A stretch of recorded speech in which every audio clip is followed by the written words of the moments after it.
is a King A.D.S. music production.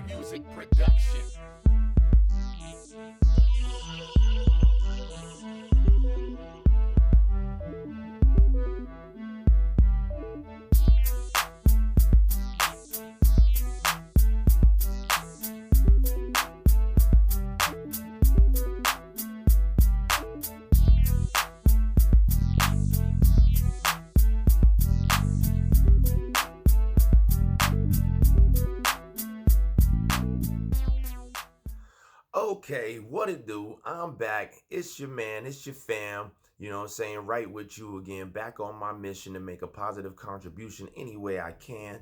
You know what I'm saying? Whether it's with my music, whether it's with my service out there helping people in the community, or if it's with doing these videos, you know what I'm saying? Whichever way I can make some sort of a positive expression, that's what I'm going to do, because I got my own mind, my own heart, and this is my body, and I'm in control of that destiny. So that's what I'm doing. Back on my mission to reach you again.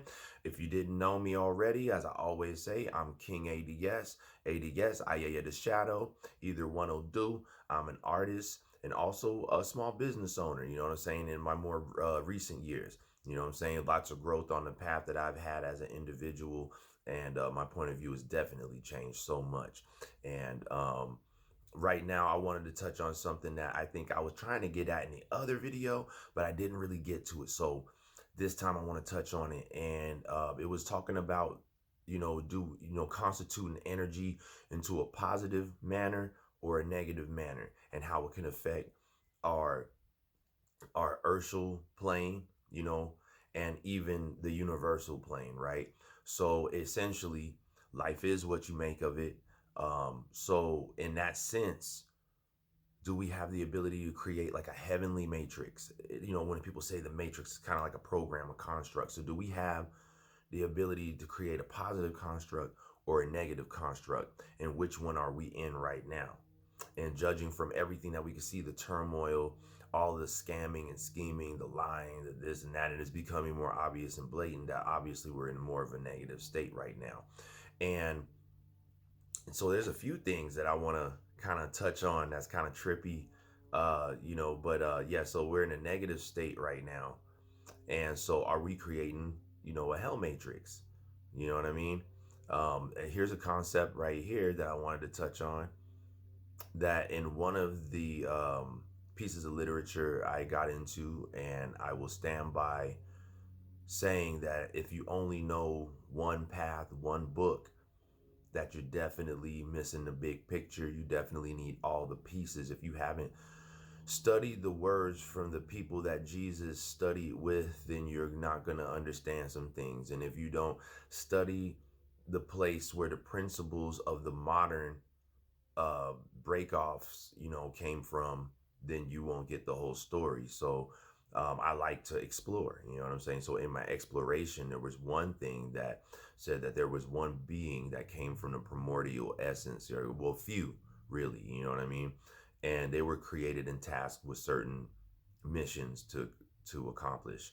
Um, some of them had balance and fertility and nurturing, and another one had creation, was in charge of creating planets and all kinds of things like that in this concept.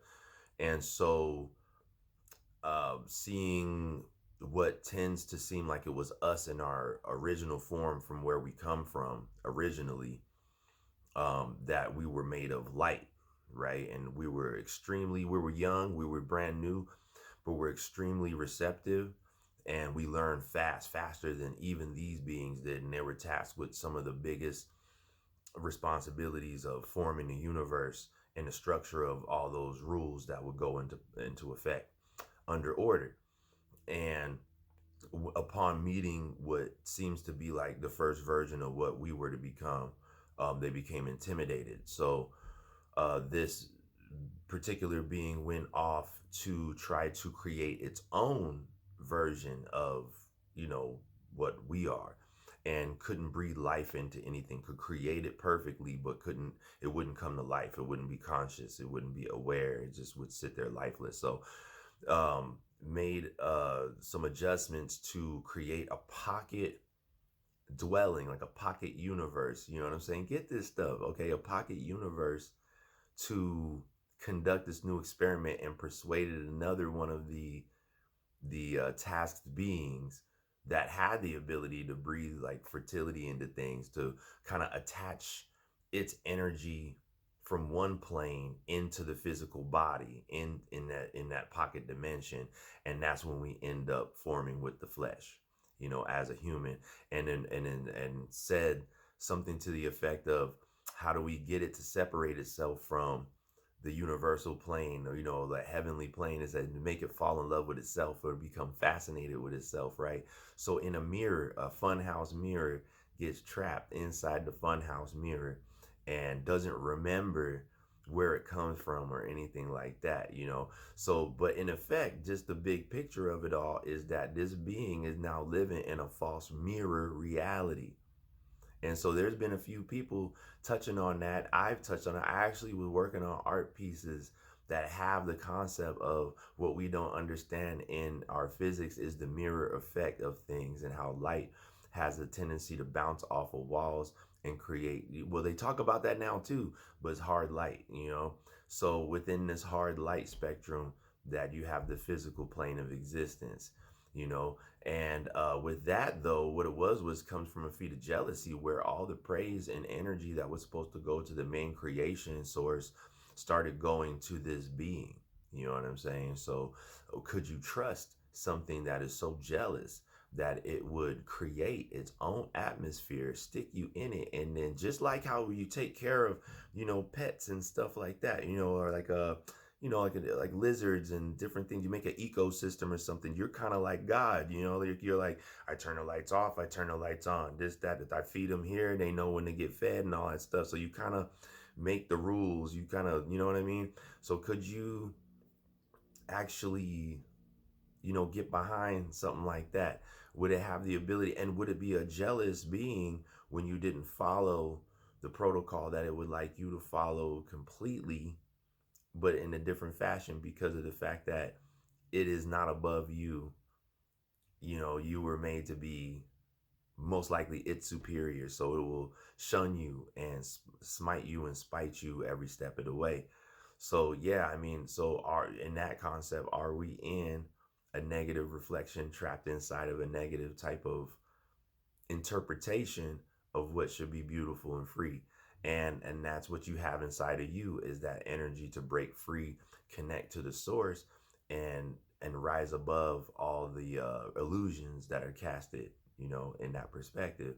um and other concept, so jumping off of that real quick, but into another concept,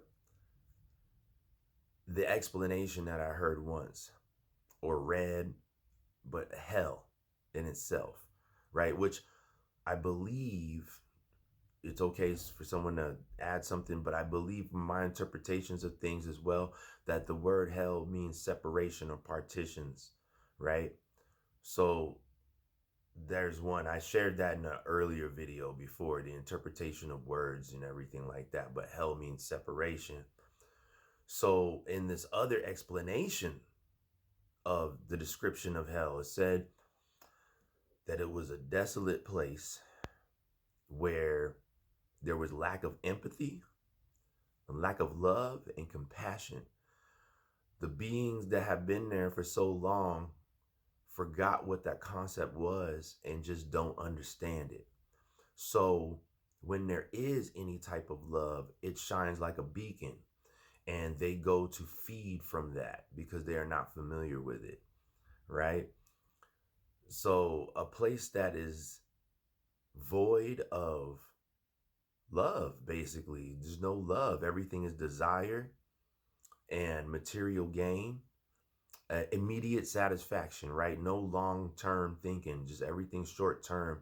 What could they take now? What do they want now? So by any means, by force, even deception, force, whatever, they'll take what they want from any sort of weak point, or anything that seems like it could be foreign to them, offset the balance of what makes them comfortable in that place, because they've already been there for so long that they've been done wrong a million times over and have forgotten what it is. All your memories of love, everything gets stripped from you, little by little through those incidents. So with that description, I look at society today, and in both concepts, if we're trapped in a matrix that is not real, is an interpretation, but made to the standards of another being who was already jealous of what you truly are. And then you see the end result of today, where we have more praise of material possession. We have people pandering to the public, speaking to them like they're the same, but really those are the people who are doing them in. Doing the people who support them, they're doing the people who support them in by trying to get them on board, get the numbers in their court. Everybody's in their court, and then once they get what they need to get approved for this budget or whatever, this expansion, then they cut those people loose. And that's a very short-sighted way of looking at how you like to navigate as a being, more than a human, but as a being that stands for some sort of purpose. And so are we creating a hell matrix? You have people reacting off their emotions more than their logic, more off their anger more than the love. You have them saying, reciting, and acting out evil deeds and beliefs, morals, without even understanding, but just being familiarized with it. And that's why I wanted to continue this video from the last video, because kind of rolls into it. So you can just see already with the lack of empathy from picking up all these negative traits, filtering through families, and you have the worst examples of all, who put themselves at the top of the list to have the most influence, whether by resource or materials, that they will lead you into deception, thinking to support those people. Not all of them are bad, but a lot of them would not let you share in those benefits that they would be partaking in at that time, because then they would have to share, and they're selfish and can only see as far as their tip of their nose. They can't see any further than that, So if it doesn't fit in with that plan of making them great to gain some praise, and you can't have any praise, then so it's a win-lose situation, And so with this concept that I said in the beginning of this, with this other being, that would be a win-lose. You would constantly be under the whip, under the flame, and they would constantly be robbing you of your energy. So that's what I wanted to touch on this time. I don't want to keep this video getting too long either, but interesting concept, right? Are we creating a hell matrix? Is it becoming a place that's devoid of love, devoid of compassion, devoid of understanding, short-sighted, lack of patience, all the things that it takes to have a good, constructive life and to see all your dreams come to fruition, to understand that there's enough to go around, and to lead with the heart, to lead with the higher part of your existence, which comes from the light and comes from the source, and not to just lead with your animalistic instinct. You know what I'm saying? That will only lead to, what is it, entropy, which is the it breaks down, it goes away. But what we are is something eternal. I believe that we're something that's eternal. So from that source, to my brain, to other people who are connected to that, like me, to all you wonderful people that I love so much, I really do thank you for watching this video. And please do like the video. Please do subscribe to the channel. Please continue to support the positive actions that I'm trying to take, so I can keep growing and doing greater things with you. Not above you or anything like that, but with you. So yeah, man, I look forward to connecting with you again. I'll be right back at you. Peace.